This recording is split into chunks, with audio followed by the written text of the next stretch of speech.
السلام عليكم ورحمة الله وبركاته. الحمد لله رب العالمين، والصلاة والسلام على سيد الأنبياء وأشرف المرسلين نبينا محمد وعلى آله الطيبين الطاهرين وصحابته الغر الميامين وأزواجه أمهات المؤمنين والتابعين ومن تبعهم بإحسان إلى يوم الدين. أما بعد، فأعوذ بالله من الشيطان الرجيم. بسم الله الرحمن الرحيم. ادفع بالتي هي أحسن السيئة نحن أعلم بما يصفون. আল্লাহ তাআলা ইরশাদ করেন, মন্দ প্রতিহত করো, মোকাবেলা করো উত্তম দ্বারা। তারা যা বলে আমি সেই সম্বন্ধে সবিশেষ অবহিত, অধিক জ্ঞানী। ফেরেজ আব্দুল আজিজের এই মসজিদে আয়োজিত সালাতুল আসর পরবর্তী এই দার্সে উপস্থিত সম্মানিত মুসল্লি ভাইরা, সূরাতুল মুমিনুন থেকে একটি মাত্র আয়াত 96 নম্বর আয়াত তিলাওয়াত করে সহজ সরল বাংলা অনুবাদ উপস্থাপন করলাম। এই একটি আয়াতের আলোকে যে বিষয়ে আমরা আলোচনা করব সেটি হচ্ছে নিজের জবানের হেফাজত করা, রাগ গুসাকে নিয়ন্ত্রণে রাখা, মন্দের জবাব মন্দ দিয়ে না দিয়ে উত্তম জবাব দেয়া, গালির জবাব গালি দিয়ে না দেয়া বরং সুন্দর জবাব কিভাবে দেয়া যায়, এসব বিষয়ে আপনাদের সামনে আলোচনা উপস্থাপন করবো ইনশাআল্লাহ। সম্মানিত ভাইরা, আল্লাহ তাআলা ইরশাদ করেন, ইদফা প্রতিহত করো, জবাব দাও, মোকাবেলা করো, বিল্লাতি হিয়া আহসান সুন্দর দ্বারা, উত্তম দ্বারা, আস-সাইয়্যিআহ মন্দকে। একজন আপনাকে কটু কথা শোনালো, মন্দ কথা বলল, গালি দিল, কষ্ট দিল, আল্লাহ তাআলা বলেন মোকাবেলা করো, জবাব দাও, বিল্লাতি হিয়া আহসান সুন্দর দ্বারা। নাহনু আ'লামু বিমা ইয়াসিফুন, তারা যা বলে, সে যে আপনাকে গালি দিচ্ছে, কষ্ট দিচ্ছে, আল্লাহ বলেন আমি তা দেখছি, আমি তা জানি, সে বিষয়ে আমি সবিশেষ অবহিত, আমি আল্লাহ তাআলা অধিক জ্ঞানী। আল্লাহ সুবহানাহু ওয়া তাআলা যাতে করে আমি আপনি এই সকল উত্তম চরিত্র দ্বারা আমরা গুণান্বিত হই, এই জন্য আল্লাহ তাআলা আমাদের ট্রেনিংয়ের জন্য, প্রশিক্ষণের জন্য বিভিন্ন ইবাদত দিয়েছেন। এই ইবাদতগুলো শুধু এর বাহ্যিক রূপে উদ্দেশ্য নয়, যেমন নামাজ, সালাত। এই নামাজের উদ্দেশ্য শুধু 2 রুকু আর 3-4 সাজদা নয়, বরং উদ্দেশ্য এই নামাজের মাধ্যমে আমাকে আপনাকে মুত্তাকি বানানো। আমি আপনি কীভাবে আমার জবানের হেফাজত করব, আমার চোখের হেফাজত করব, আমার কানের হেফাজত করব, হাত পায়ের হেফাজত করব, হারাম থেকে দূরে থাকব। ইন্নাস সালাতা তানহা আনিল ফাহশাই ওয়াল মুনকার। আল্লাহ তাআলা বলেন সালাতের উদ্দেশ্য হচ্ছে, তাৎপর্য হচ্ছে, হাকিকত হচ্ছে তানহা আনিল ফাহশাই ওয়াল মুনকার, ফাহিশা অশ্লীলতা, বেহায়াপনা এবং মুনকার থেকে, অন্যায় থেকে দূরে রাখা। যে ব্যক্তি নামাজ পড়ে যাচ্ছে, অন্যদিকে গালাগালি করছে, উপহাস করছে, অশ্লীল কথাবার্তা বলছে, দেখছে, বুঝতে হবে নামাজ থেকে সে শিক্ষা পায় নাই, নামাজের যে মাকসাদ, যে উদ্দেশ্য, সেটা সে পূরণ করে নাই। ঠিক তেমনিভাবে হজের উদ্দেশ্য শুধু একটি সাদা কাপড় পরে লাব্বাইক লাব্বাইক বলে মিকাত থেকে আপনি তাওয়াফ করলেন, সাই করলেন, মিনা আরাফা মুজদালিফায় আপনি হজের যে আরকান ওয়াজিবাতগুলো আছে, আহকামগুলো আছে, এগুলো পূরণ করে আসলেন, কিন্তু আপনার অভ্যাস আপনি বদলাননি। আগের মতো আপনি এখনও হারামখোর, সুদখোর, ঘুষখোর, হারাম দেখছেন, হারাম খাচ্ছেন, হারাম শুনছেন। এই উদ্দেশ্য তো আল্লাহ তাআলা হজ ফরজ করেননি। হজ ফরজ করা হয়েছে আপনি হজ করতে যাবেন, সেখানে আপনি ওয়াদা করে আসবেন, লাব্বাইক হে আল্লাহ আমি হাজির। যখন আপনি আমাকে যে হুকুম করবেন সে হুকুম পালন করার জন্য আমি উপস্থিত, এক পায়ে আমি দাঁড়িয়ে আছি, এই ওয়াদা করে আপনি সারা জীবন চলবেন। ফামান ফারাদা ফীহিন্নাল হজ্জ ফালা রাফাসা ওয়ালা ফুসুকা ওয়ালা জিদালা ফিল হজ্জ। আল্লাহ তাআলা বলেন যে ব্যক্তি নিজের উপর হজকে ফরজ করবে, সে যেন হজের দিনগুলোতে কোনো মারামারি না করে, গালাগালি না করে, অশ্লীল কথাবার্তা না বলে। তাহলে মক্কা মদিনায় এবং মক্কার যে সকল স্থানে আমরা হজ পালন করি, মিনা, আরাফা, মুজদালিফা, এই সকল জায়গাগুলোতে 10, 15, 20 দিন যদি আপনি গালাগালি না করে থাকতে পারেন, উপহাস মারামারি না করে, অশ্লীল কথাবার্তা না বলে থাকতে পারেন, তো প্রশিক্ষণ দেওয়া হচ্ছে শুধু এই 10-15 দিন নয়, বরং সারা জীবন এভাবে আপনি নিজেকে নিয়ন্ত্রণে রাখার, নিজের জবানকে নিয়ন্ত্রণে রাখার, নিজের দৃষ্টিকে কন্ট্রোলে রাখার চেষ্টা করতে হবে। রাসূল সাল্লাল্লাহু আলাইহি সাল্লাম রোজা সম্পর্কে ইরশাদ করেন, যা বুখারী মুসলিমে এসেছে, ইযা কানা ইয়াউমু সাওমি আহাদিকুম ফালা ইয়ারফুথ ওয়ালা ইয়াসখাব ওয়ালা ইয়াজহাল ফাইন সাব্বাহু আহাদুন আও কাতালাহু ফালইয়াকুল ইন্নী ইমরুউন সাইম। তোমাদের মধ্যে যখন কেউ সিয়াম পালন করবে, রোজা রাখবে, ওই রোজা রাখা অবস্থায় সে যেন কোনো গালাগালি না করে, অশ্লীল কথাবার্তা না বলে, অশ্লীল জিনিস না দেখে, অশ্লীল কথা না শুনে, কারো উপর সে যেন অন্যায় না করে। কেউ যদি তার উপর অন্যায় করে বসে, একজন আপনাকে গালি দিল, জবাবটা কীভাবে দিবেন? আপনি শোনাবেন, ইন্নী ইমরুউন সাইম, আমি রোজাদার, আমি শুধু খাবার থেকে রোজা রাখি নাই, আমি কথার মন্দ কথা, হারাম কথা, অন্যায় কথা, বাড়াবাড়িমূলক কথা, এই সকল কথা থেকে আমি রোজা রেখেছি।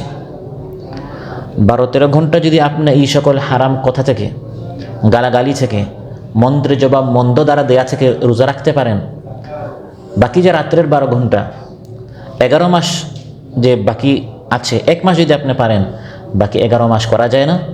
করা যায়। ইমাম সানাআনী রাহিমাহুল্লাহ বলেন, ফালা তাশতুম মুবতাদিআন ওয়ালা মুজাওয়িবান, মন্দ কথা আপনি শুরুতে বলবেন না, কেউ আপনাকে মন্দ কথা বললে মন্দর জবাব মন্দ দ্বারাও দিবেন না, আপনি আক্রমণ করবেন না এবং মন্দ দ্বারা জবাবও দিবেন না। এটি হচ্ছে আমাদের সালাতের, সিয়ামের, হজের শিক্ষা। বরং এটা ইমানেরই দাবি। আপনি একজন ইমানদার, আমি একজন ইমানদার, আমাদের অন্তরে সবসময় এই আকীদা, এই ধারণা লালন করতে হবে যে আমি যে গালি দিচ্ছি এটি তো আল্লাহ আমাকে দেখছেন, এই ইমান আমার আছে, আল্লাহ দেখছেন, আল্লাহর মাধ্যমে ফেরেশতারা সব নোট করছে, রেকর্ড করছে। আমি তো লাগামহীনভাবে যা ইচ্ছা তা বলতে পারি না, তা করতে পারি না, তা বলতে পারি না। তিরমিজিতে এসেছে, قال رسول الله صلى الله عليه وسلم ليس المؤمن بالطعان ولا اللعان ولا الفاحش ولا البذيء। ইমানদার ব্যক্তি কখনো লানত করতে পারে না, কথায় কথায় তুই অভিশপ্ত, তারপর আল্লাহ লানত, এরকম ইমানদার ব্যক্তি কথায় কথায় লানত করতে পারে না, কারো উপর তুহমত দিতে পারে না। ইমানদার ব্যক্তি কাউকে আঘাত দিয়ে কথা বলতে পারে না। ইমানদার ব্যক্তি অশ্লীল কথাবার্তা বলতে পারে না। এভাবে ইমানদারদেরকে তাদের অন্তর পরিষ্কার রাখতে হবে। জান্নাত হচ্ছে একটি পবিত্র জায়গা, আর জান্নাতে যেতে হলে নিজের কলব, নিজের জবান, নিজের চোখ, নিজের কানকে পবিত্র রাখতে হবে। পবিত্র এবং পাক সাফ যারা, এই পবিত্র জান্নাত তাদের জন্য। সহিহ মুসলিম এসেছে, রাসূল সাল্লাল্লাহু আলাইহি ওয়াসাল্লাম ইরশাদ করেন, লা তাদখুলুল জান্নাতা হাত্তা তুমিনু, ইমানদার না হওয়া পর্যন্ত তোমরা কেউ জান্নাতে যেতে পারবে না। ওয়ালা তুমিনু হাত্তা তাহাব্বু, আর পরস্পর ভালো না বাসা পর্যন্ত তোমরা ইমানদার হতে পারবে না। আওয়ালা আদুল্লুকুম আলা শাইইন ইযা ফাআলতুমুহু তাহাব্বাতুম আফশুস সালামা বাইনাকুম, আমি কি তোমাদেরকে এমন আমল শিখাবো? রাসূল সাল্লাল্লাহু আলাইহি ওয়াসাল্লাম ইরশাদ করেন, আমি কি তোমাদেরকে এমন আমল বলবো যা করলে তোমাদের মধ্যে মহাব্বত বাড়বে? সেটি হচ্ছে সালামের প্রচলন করো। তাহলে মহানবী সাল্লাল্লাহু আলাইহি ওয়াসাল্লাম চান আমাদের অন্তর থেকে ঘৃণা, বিদ্বেষ, দূরত্ব এগুলো দূর করে মহাব্বত সৃষ্টি করতে হবে।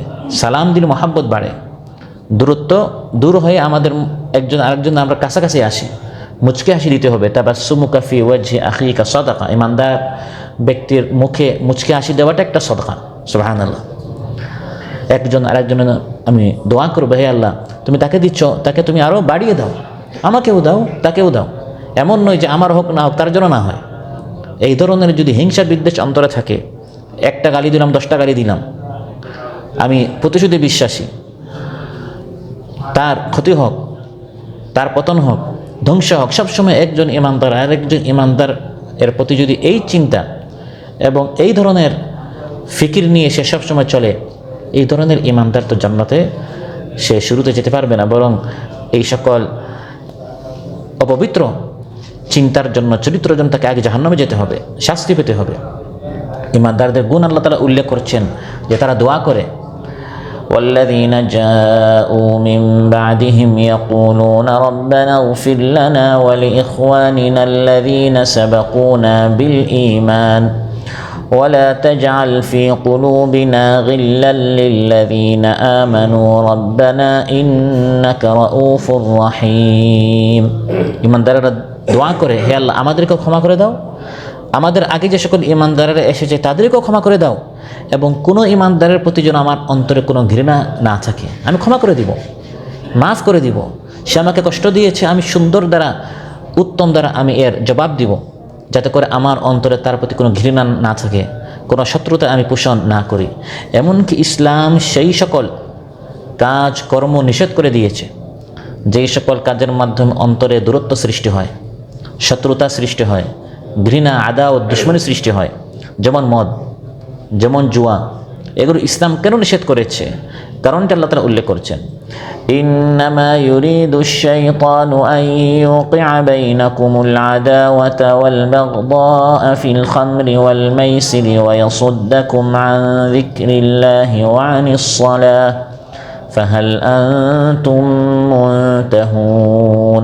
শয়তান চায় জুয়া, মদ এবং জুয়ার মাধ্যমে তোমাদের মধ্যে হিংসা বিদ্বেষ সৃষ্টি করতে। জুয়ায় যখন একজন বারবার পায় কোনো পরিশ্রম ছাড়া, আরেকজন পাচ্ছে না, তার টাকাটি সে নিয়ে নিচ্ছে, তখন মহাব্বত বাড়ে না দুশ্মনী বাড়ে? শত্রুতা বাড়ে, দুশ্মনী বাড়ে, ঘৃণা বাড়ে, হিংসা বাড়ে, বিদ্বেষ বাড়ে। এই জন্য এগুলো আল্লাহ তাআলা নিষেধ করে দিয়েছেন। আল্লাহ তাআলা চান যে ইমানদারেরা পরস্পর তাদের মিল থাকবে, মহাব্বত থাকবে, সৌহার্দ্যপূর্ণ একটি পরিবেশ থাকবে, এখানে কোনো ঘৃণা বিদ্বেষ থাকবে না। এই সকল কাজ মদ জুয়া ইসলাম যেমন নিষেধ করেছে, সেই সকল লেনদেনও ইসলাম নিষেধ করে দিয়েছে। যেই সকল লেনদেনের মাধ্যমে ইমানদারদের মধ্যে হিংসা বিদ্বেষ সৃষ্টি হয়, শত্রুতা সৃষ্টি হয়, যেমন বুখারী মুসলিম এসেছে, নাহান নবী সাল্লাল্লাহু আলাইহি ওয়াসাল্লাম আন ইয়াবিআ বা'দুকুম আলা বাই'i বা'দ। একজনের উপর আরেকজন বিক্রি করা। একজনে একটা ক্রয় করে ফেলেছে, সে একটা ক্রয় করেছে 10 রিয়াল, আপনাকে বলেন যে এটা আমি কিনবো 12 রিয়ালে। তো এটা চুক্তি হওয়ার পর আপনি গিয়ে, এমনকি দাম দর করার সময়ও নিষেধ করা হয়েছে, যাতে করে একজন দাম দর করেছে, তার অর্থ সামর্থ্য তেমন নেই, আপনি বেশি টাকা দিয়ে এটা নিয়ে নিচ্ছেন। বা বিক্রি করার সময় পার্শ্বের দোকানে আপনার বেশি দামে এটা বিক্রি করেছে, আপনি এর থেকে আর কম দামে, তার এখনো কথা চলছে, আপনি সেখানে গিয়ে একই পণ্য আপনার দোকান থেকে আরও কম দামে দিয়ে, যাতে করে কাস্টমার আপনার নিকট আসে। এতে করে পরস্পর কী হয়? হিংসা বিদ্বেষ বাড়ে, শত্রুতা বাড়ে। যখন তাদের চুক্তি সম্পন্ন হবে বা সম্পূর্ণ ক্যান্সেল হবে, তখন আপনি যাবেন ক্রয় করতে বা বিক্রি করতে। অনুরূপভাবে ওয়ালা ইয়াখতুবুর রাজুলু আলা খিতবাতি আখিহি হাত্তা ইয়াতরুকাল খাতিবু ক্বাবলা। যদি কোনো পুরুষ কোনো মেয়েকে বিবাহের পয়গাম দেয়, প্রস্তাব দেয়, যতক্ষণ পর্যন্ত সে এটা প্রত্যাখ্যান না করবে, ক্যান্সেল না করবে, ততক্ষণ পর্যন্ত আপনি গিয়ে ওই একই মেয়েকে সেখানে বিবাহ প্রস্তাব আপনি নিয়ে যেতে পারবেন না। কারণ এতে করে দূরত্ব বাড়ে, শত্রুতা বাড়ে। আও ইয়াযানা লাহুল খাতিব, বা সে যদি আপনাকে অনুমতি দেয় যে ভাই আমি এখন চিন্তা করছি, তুমি প্রস্তাব দিতে পারো, তারা যাকে গ্রহণ করে সেটা হতে পারে। সে যদি আপনাকে পারমিশন দেয়, যে প্রস্তাব দিয়েছে, তাহলে আপনি সেখানে গিয়ে প্রস্তাব দিতে পারেন। অন্যথায় একজনের উপর আরেকজন ক্রয় বিক্রয় করা বা প্রস্তাব দেওয়া বিবাহের, এই সকল জিনিস ইসলাম নিষেধ করে দিয়েছে। ইসলাম চায় ইমানদারেরা পরস্পর তাদের মহাব্বত থাকবে, ভালোবাসা থাকবে, অন্তরগুলো যেন কালো না হয়, অন্তরগুলো যেন ঘৃণাপূর্ণ না থাকে, বরং মহাব্বত দ্বারা ভরপুর থাকে। আপনি যত চেষ্টা করেন না কেন, সবার সাথে আমি সুন্দরভাবে চলবো, সবার সাথে আমি ভালো হয়ে চলবো। সমাজের মধ্যে এক শ্রেণীর মানুষ আছে গায়ে পড়ে ঝগড়া করে, এরকম কিছু মানুষ আছে না? নেই? আপনি সুন্দরভাবে, চমৎকারভাবে আপনার আচরণ, আপনার ব্যবহার, আপনার লেনদেন, আপনি চান না কারোর সাথে কোনো ঝগড়া করতে। সবাই আমার ভাই, সবাইকে আপনি আপনার বুকে আলিঙ্গন করে নিচ্ছেন। তারপরেও কবি বলেন, লাইসা ইয়াখলুল মারউ মিন দিদ্দিন ওয়ালাউ হাওয়াল উজলাতা ফি রাসিল জাবাল। কেউ যদি পাহাড়ের উচ্চতায় বলে যে আমি সেখানে একা বসবাস করব, পাহাড়ের উচ্চতায় আর কেউ থাকে না, আমি একা থাকবো, কারোর সাথে আমার কোনো লেনও নাই, দেনও নাই, আমি কাউকে কিছু দিবও না, নিবও না, আমি আমার একা চলবো, কারো মানুষের সাথে চলা অনেক কষ্ট, আমি কাউকে কোনো কষ্ট দিবও না, কারো কোনো কষ্ট নিবও না। কবি বলেন, সেখানে থাকলেও আপনি দেখবেন কিছু মানুষ সেখানে গিয়ে আপনার সাথে গায়ে পড়ে ঝগড়া করবে। আপনি খুব ভালো হয়ে চলছেন, তারপরে আপনার সাথে ঝগড়া করে, মারামারি করতে চায়, মন্দ কথা বলে, তখন আপনি কি করবেন? তার সমাধান আলোচ্য আল্লাহ তাআলা দিচ্ছেন, ইদফা বিল্লাতি হিয়া আহসানুস সাইয়্যা। তার মন্দের জবাবটা সুন্দর দ্বারা দাও। সে মন্দ কথা বলছে, তুমি মন্দের জবাব মন্দ দ্বারা দিবা না, তুমি মন্দর জবাব সুন্দর দ্বারা, উত্তম দ্বারা, চমৎকার দ্বারা সুন্দর জবাব তুমি দিবে। খুযিল আফওয়া ওয়া'মুর বিল উরফি ওয়া আ'রিদ আনিল জাহিলিন। ক্ষমা করে দাও, উত্তম কাজ নিজে করো, অন্যকে করতে বলো, আর জাহিল যারা আছে এদের থেকে মুখ ফিরিয়ে নাও, তাকে উপেক্ষা করো, পাশ কাটিয়ে চলে যাও, সালাম দিয়ে তুমি এখান থেকে চলে যাও, সে লজ্জিত হবে, অনুতপ্ত হবে, তোমার নিকট সে নিজে ছোট হয়ে আসবে। وعباد الرحمن الذين يمشون على الأرض هونا وإذا خاطبهم الجاهلون قالوا سلاما। আল্লাহ তাআলা বলেন রহমানের বান্দা হচ্ছে তারা যারা জমিনে বিনয় হয়ে চলে, আর কোনো জাহিল যদি তাকে কোনো গালি দেয়, কটু কথা শোনায়, সে বলে সালামা, সালাম দিয়ে তাকে শান্তির বাণী শুনিয়ে, তুমি আমাকে কষ্ট দিচ্ছ, আমার কাছ থেকে তুমি কষ্টের নয় বরং শান্তির বাণী শুনবে, শান্তির কথা শুনবে, তুমি আমার থেকে নিরাপদে আছো। এই কথাটি মহানবী সাল্লাল্লাহু আলাইহি ওয়াসাল্লামকে আল্লাহ তাআলা বলছেন, হে নবী, কাফির মুশরিকরা যে রাত দিন আমি আল্লাহকে গালি দিচ্ছে, তারা বলে আমার নাকি শরীক আছে, নাহনু আ'লামু বিমা ইয়াসিফুন, আমি আল্লাহ জানি তারা যা বলছে, আমার শরীক বানাচ্ছে, আমার সন্তান বানাচ্ছে, আমার স্ত্রী বানাচ্ছে, ফেরেশতাদেরকে আমার কন্যা বানাচ্ছে, এগুলো আল্লাহ জানেন কি না? সব আল্লাহ জানেন। অনুরূপভাবে নাহনু আ'লামু বিমা ইয়াসিফুন, হে নবী আপনাকে তারা কি বলছে এটাও আমি জানি। কেউ আপনাকে কবি বলে, কেউ আপনাকে গণক বলে, যার যা ইচ্ছা। চিন্তা করুন, একজন মানুষের জীবনে তার চরিত্রে একটা কালিমা, একটা দোষ নেই, সেই মহা ব্যক্তি তার গায়ে পড়ে তারা ঝগড়া করছে, আক্তার, লেজ কাটা বলে, কবি, পাগল, গণক, মিথ্যাবাদী, কোনো একটা গালি তুহমত নেই যা তারা নবীকে বলে নাই। সেই রাসূল সাল্লাল্লাহু আলাইহি সাল্লামকে যে সকল গালি দেওয়া হয়েছে এর মধ্যে একটা গালি যদি আমাদেরকে দেওয়া হতো, আমরা তো একবারে তেলে বেগুন হয়ে যেতাম, আমরা একটা জবাব 10টা দিতাম। সেই নবীকে আল্লাহ বলছেন, হে নবী, ইদফা বিল্লাতি হিয়া আহসানুস সাইয়্যিআ, আপনার কোনো শত্রু যদি কোনো কথার মাধ্যমে, কাজের মাধ্যমে তারা আপনাকে কষ্ট দেয়, এর মন্দর জবাব মন্দ দ্বারা আপনি দিবেন না। যদিও শরীয়তে ইসলামে মন্দের জবাব মন্দ দ্বারা, অর্থাৎ একটা প্রতিশোধ নেওয়া জায়েজ আছে। সে আপনাকে একটা মেরেছে, আপনি একটার বদলা একটা নেওয়া, এই বৈধতা ইসলাম দিয়েছে। একটার বদলা 2টা হলে দ্বিতীয়টার ক্ষেত্রে আপনি কী হয়ে গেলেন? জালিম হয়ে গেলেন।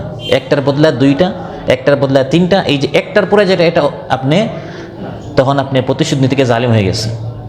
আপনি প্রতিশোধ নিতে পারবেন, ইসলাম এই বৈধতা দিয়েছে, একটার বদলে একটা।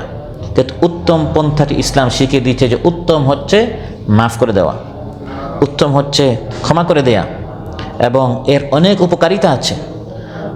বড় একটি উপকারিতা হচ্ছে ফাসাদ, বিপর্যয় আপনার কারণে অনেকটা কমে গেল। সে একটা কষ্ট দিল, আপনি আরেকটা দিলেন, তখন সে কি হবে না, সে চুপ থাকবে না, তখন অশান্তি কমবে না বাড়বে? বাড়বে। সে আরেকটা জবাব দিবে, আপনার একটা দিলেন, তখন তার ভাইও তার সাথে আসবে, আপনার ভাইও আসলো, তার দলের লোক আসলো, আপনার দলের লোক আসলো, তখন বিষয়টা উত্তেজিত হতে থাকে এবং উত্তেজনা সৃষ্টি হয়, অশান্তির সৃষ্টি হয়। তাহলে মন্দের জবাব উত্তম দ্বারা দেওয়ার সবচেয়ে বড় উপকারিতা ফিলহাল বর্তমানে যেটা, সেটা হচ্ছে যে অশান্তি সে সৃষ্টি করতে চাচ্ছে, আপনার কারণে একটি শান্ত পরিবেশ সৃষ্টি হলো। আর ভবিষ্যতের দিক দিয়ে যে লাভ হয় সেটি হচ্ছে এই মন্দ ব্যক্তিকে, যে মন্দ কথা বলছে, তাকে আপনি কাজের মাধ্যমে দাওয়াত দিচ্ছেন। ইসলামের দিকে দাওয়াত শুধু এই ধরনের বক্তব্যের মাধ্যমে নয়, এটিও এক ধরনের দাওয়াত, কিন্তু এর থেকে উত্তম হচ্ছে বাস্তব সাক্ষ্য, বাস্তব দাওয়াত, কাজের মাধ্যমে দাওয়াত।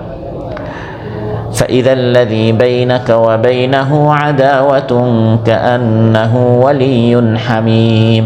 আপনি যদি জবাব না দেন লাভটা কি হবে? এটা কোরআনের মধ্যে আল্লাহ তাআলা বলে দিয়েছেন যে আপনার প্রাণের শত্রু সে আপনার প্রাণের বন্ধু হয়ে যাবে। সুবহানাল্লাহ। হ্যাঁ, প্রাণের বন্ধু সে এখন নাও হতে পারে। লোকটা এমন বাঁকা, লোকটা এমন এগুয়ামি তার মধ্যে আছে যে আপনি যত পাশ কাটিয়ে চলেন সে তত বেশি বাড়াবাড়ি করে, সেটা আপনার দুর্বলতা মনে করে। আর শয়তান তখন আপনাকে উস্কে দেয় যে তুমি তো কম না, জবাব না দিলে কিন্তু সে মনে করবে তুমি দুর্বল, তোমার কোনো পাওয়ার নেই, তুমি পাওয়ারলেস। এই সকল কথা শয়তান আপনাকে বলতে থাকে আর তাকে উস্কায়, লোকটা তো দুর্বল, আরও 10টা বলো, 20টা বলো। তাই আল্লাহ তাআলা বলেন মন্দের জবাব উত্তম দ্বারা দেয়া এটি এক মুহূর্তের কাজ নয়, বরং এটি একটি লম্বা প্রসেস। এই জন্য সবর করা দরকার। ওয়ামা ইউলাক্কাহা ইল্লাল্লাযীনা সাবারু, এই কাজ সবাই করতে পারে না, যাদের সবর আছে তারা করতে পারে। অনেক সময় এই লোকটাকে শিক্ষা দিতে আপনার 1-2 দিন, 1-2 মাস নয়, 2-1 বছর লেগে যেতে পারে, তারপরে গেছে আপনার প্রাণের বন্ধু হবে। আবু সুফিয়ান রাদিয়াল্লাহু আনহু 1-2 দিনে তিনি রাদিয়াল্লাহু আনহু হন নাই, সাহাবী হন নাই, অনেক দিন লেগেছে, হতে পারে 2 বছর, 3 বছর, 5 বছর। তারপর সে এসে অনুতপ্ত হবে, অনুশোচনা করবে, না ভাই আমার ভুল হয়েছে। এমন নয় যে সে মন্দ কথা বললে আপনি উত্তম কথা বলে ফেললেন, মুহূর্তের ভিতরে সে আপনার বন্ধু হয়ে যাবে। হয়ে যেতে পারে, আবার নাও হতে পারে। আল্লাহ বলেন সাবারু, এটি যারা সবর করে এটি হচ্ছে তাদের গুণ। ওয়ামা ইউলাক্কাহা ইল্লা যু হাযযিন আযীম, এটি যারা হিম্মতওয়ালা এটি হচ্ছে তাদের কাজ। আপনি দুর্বল না, শয়তান বলছে আপনি দুর্বল, আপনি কাপুরুষ, আপনি পারেন না। আল্লাহ বলেন না, যু হাযযিন আযীম, আপনি হচ্ছেন মহা সৌভাগ্যবান। সুবহানাল্লাহ। আপনার এই কাজের মাধ্যমে টেনশন দূর হয়েছে। আপনি যদি তার জবাবটা দিতেন, রাত্রে আপনার ঘুম হতো না, আপনার ভিতরে আরও বেশি আগুন জ্বলতো। আমি তো কথা শুধু একটা বলেছি, একে আর 3টা শিক্ষা দেওয়া দরকার ছিল, তারও ঘুম হবে না। এতে করে দুইজনের মধ্যে একটি অশান্তি সৃষ্টি হতো। আল্লাহ বলেন যু হাযযিন আযীম, আপনি মহা সৌভাগ্যের একটা কাজ করেছেন, আপনি আগুন নিভিয়ে দিয়েছেন এবং আপনার জন্য আখিরাতে মহা পুরস্কার রয়েছে। সমেত ভাইরা, অতএব এই আয়াতের মধ্যে আল্লাহ তাআলা আবিদদের জন্য, নামাজিদের জন্য, ইমানদারদের জন্য বিশাল একটা শিক্ষা দিয়েছেন। শুধু 2 সাজদা দেয়া, শুধু ফজর থেকে মাগরিব পর্যন্ত সিয়াম পালন করা, এর নাম রোজা নয়। কথার রোজা, গুনাহের থেকে রোজা, গালাগালি থেকে রোজা, এই শিক্ষাটি আল্লাহ তাআলা আমাদেরকে দিচ্ছেন। ইদফা বিল্লাতি হিয়া আহসানুস সাইয়্যিআ, ইদফা বিল্লাতি হিয়া আহসানুস সাইয়্যিআ। তাফসীর জালালাইন এসেছে আইল খাসলা মিনাস সাফহি ওয়াল ইরাদ আনহুম। উত্তম জবাবের অর্থ হচ্ছে ক্ষমা করে দেয়া, মাফ করে দেয়া, উপেক্ষা করা। এবং এটা শুধু সাধারণ অবস্থায় মন্দের জবাব উত্তম দ্বারা দেয়া তা নয়, জিহাদের ময়দানে, লড়াইয়ের ময়দানেও বলা হয়েছে, যুদ্ধের ময়দানেও বলা হয়েছে এই মন্দের জবাব উত্তম দ্বারা দাও। সেটা কিভাবে? কোনো নারীকে হত্যা করা যাবে না, শিশুকে হত্যা করা যাবে না, কোনো ধর্মীয় পুরোহিত যারা মুসলিমদের মোকাবেলায় যুদ্ধে অংশগ্রহণ করেনি তাদেরকে হত্যা করা যাবে না, কোনো অঙ্গ বিকৃত করা যাবে না, যেটাকে মুসলা বলা হয়। এটা হচ্ছে সে যত মন্দ হোক না কেন, সে যত নিচে নামুক না কেন, আমি তো তার সাথে এত নিচে নামতে পারবো না, আমার একটা লিমিট আছে। আমি অঙ্গহানি করতে পারবো না, টুকরো টুকরো করতে পারবো না, আগুনে জ্বালাতে পারবো না, নারীদেরকে শিশুদেরকে আমি হত্যা করতে পারবো না। এতটুকু ইসলাম আমাদেরকে আদর্শ শেখাচ্ছে, উত্তম চরিত্র শেখাচ্ছে। সে যত মন্দ হোক না কেন, আমি এত মন্দ হতে পারবো না। এগুলো দেখে দেখে তারা ইসলামের সুমহান আদর্শের দিকে আকৃষ্ট হবে, কাছে আসবে। ইদফা বিল্লাতি হিয়া আহসানুস সাইয়্যিআ, আপনি মন্দকে উত্তম দ্বারা, জুলুমকে ইনসাফ দ্বারা এবং নির্দয়তাকে আপনি প্রতিহত করুন সুন্দর আচরণ দ্বারা। অনেক সময় এমন হয় যে আপনাকে একজন মন্দ কথা বলেছে, সবসময় মন্দের জবাব দিতে নেই, অনেক সময় পাশ কাটতে চলে যেতে হয়, যেমন আমি শুনি নাই, না শোনার ভান করা। এটাও ইসলাম আমাদেরকে শিখিয়েছে। ওয়াইন বুলিতা বিশাখসিন লা খালাকা লাহু ফাকুন কাআন্নাকা লাম তাসমা ওয়া লাম ইয়াকুলি। মাঝে মধ্যে আপনার রুমমেট, আপনার রুমে যে আছে, আপনার ক্লাসে যে আছে, আপনার সাইটে যে আছে, আপনার দোকানে যে আছে, কথা বেশি বলে, জবান বেশি খারাপ, গালাগালি বেশি করে, এই সকল পরিস্থিতিতে এমন ভান এবং এমনভাবে নিজেকে উপস্থাপন করতে হবে যে আপনি সব কথা শুনছেন না। তাহলে অনেক সমস্যার সমাধান এমনি হয়ে যায়। তার প্রত্যেক কথার যদি আপনি তার মতো নিচে নামতে যান, তাহলে পরিস্থিতি আর অনেক খারাপ হবে। লাইসাল গাবিয়্যু বিসাইয়্যিদিন ফি কওমিহি লাকিন সাইয়্যিদ কওমিহিল মুতাগাবি। যে বোকা সে তার কওমের নেতা হতে পারে না, বরং নেতা হচ্ছে সে যে অনেক সময় বোকা সাজে, বধির সাজে, আমি সব কথা শুনি না, এরকম অনেক পাশ কাটিয়ে চলে যায়, অনেক কথা সে জবাব দেয় না। প্রিয় ভাইরা, তো এই আয়াতে আল্লাহ তাআলা বলেন ইদফা বিল্লাতি হিয়া আহসানু সাইয়্যিআ, মন্দকে সুন্দর দ্বারা জবাব দাও। ইবনে আব্বাস রাদিয়াল্লাহু আনহুমা, যিনি মহানবী সাল্লাল্লাহু আলাইহি সাল্লামের হাতে করা ছাত্র, এক ব্যক্তি এসে তাকে অনেক গালি দিল। তো আশেপাশে যারা ছিলেন তারা ভাবলেন এখন মনে হয় তিনি কঠিন প্রতিশোধ নেবেন। যখন তার গালাগালি শেষ হয়ে গেল, তিনি তার ছাত্র ইকরামাকে বললেন হাল লিররাজুলি হাজা ফানাকদিহা, আমাদের এই ভাইয়ের কি কোনো হাজত, কোনো প্রয়োজন আছে যা আমরা তার পূরণ করে দিব? তার কোনো হাজত থাকতে পারে, তার কোনো অভাব থাকতে পারে যা আমরা পুরা করে দিতে পারি। তখন এই ব্যক্তি মাথা নত করে চলে গেল। সে বুঝতে পেরেছে এই ব্যক্তি এত মহান, সে আমার গালির জবাব গালি দ্বারা নয়, বরং আমার কোনো দুর্বলতা আছে কিনা, আমার কোনো অভাব আছে কিনা, আমার কোনো হাজত আছে কিনা, এটা পুরা করার জন্য তিনি চিন্তা করেছেন। আর একজন আল্লাহর বুজুর্গ আহাদুস সালিহিন, তাকে এক ব্যক্তি অনেক গালাগালি করলো। তখন তিনি দুটি কথা বললেন, তুমি যে আমাকে গালি দিয়েছো, ইন কুনতা কাযিবান ফাগাফারাল্লাহু লাক, এই গালিতে তুমি যদি মিথ্যাবাদী হও, যেমন তুমি বলেছো আমি পাগল, যেমন এই কথা যদি তুমি মিথ্যাবাদী হয়ে থাকো, আসলে আমি পাগল না, তাহলে আল্লাহ তোমাকে মাফ করুন। ওয়া ইন কুনতা সাদিকান ফাগাফারাল্লাহু লি, আর যদি তুমি সত্যবাদী হয়ে থাকো তাহলে আল্লাহ তাআলা আমাকে মাফ করুন। তোমার কথাটি হয় সত্য বা মিথ্যা, তুমি আমাকে গালি দিয়েছো, যেমন তুমি আমাকে বলেছো চোর, আমি হয় চোর বা আমি চোর না। যদি আসলে আমি চোর হয়ে থাকি, তোমার কথাটি সত্য হয়ে থাকে, তাহলে আল্লাহ তাআলা আমাকে মাফ করো, এই চুরি থেকে যেন আমি দূরে থাকি। আর যদি তোমার কথাটি মিথ্যা হয়ে থাকে, তাহলে আল্লাহ তাআলা তোমাকে মাফ করো। তাহলে এই ধরনের সুন্দর জবাব দিলে যে তোহমত দানকারী, যে গালাগালি করছে, তারা লজ্জিত হবে এবং আপনিও এভাবে আপনার চরিত্র, আপনার জবান, আপনার দৃষ্টি, আপনার আল্লাহর দিয়ে এই নিয়ামতগুলো খারাপ কাজে নয়, গালাগালিতে নয়, বরং সুন্দর দ্বারা উত্তম জবাব দেওয়ার এই অভ্যাস আমাদের গড়ে উঠবে। আমিরুল মুমিনিন ওমর বিন আব্দুল আজিজ রাহিমাহুল্লাহ, অর্ধেকটা পৃথিবীর তিনি আমির, তিনি বাদশাহ।